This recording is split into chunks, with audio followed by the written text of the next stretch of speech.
So ito mabilis lang, no. January 2026 na.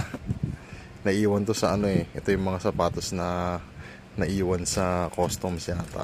Kaya ngayon lang nagsidatingan. Ito yung Oregon na Air Force One. Ano to eh. Nakuha ko sa GOAT. Yung parang year-end sale ng GOAT. Yung mga bagsak presyo silang magagandang pairs. Kasi yan, nakuha ko siya sa GOAT.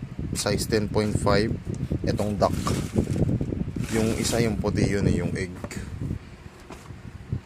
Yan. 10.5 din, size 10.5. Parang gusto ko yung itong dilaw. Yan, ang ganda. Yung swoosh niya. Yeah, kaya lang prone sa dumi. Pero maganda siya.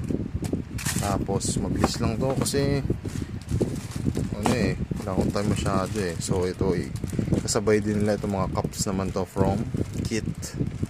Yan, kukunin ko yung isa dito. Dalawa yung kinuha kong ganitong cup eh. Yung Akuma. Yung isa for for sale, yung isa pang sarili. Yan. Kasama dun sa collection nila yung Marvel vs Capcom. Tapos meron pa akong mga sapatos dyan ng Marvel vs Capcom na yung collab nila with Kit. Pero tsaka ako nabubuksan kasi wala, mabilisan lang tayo. Tapos ito pa isang camo na Kit. Yan, Capcom. Ayun. Yun lang muna.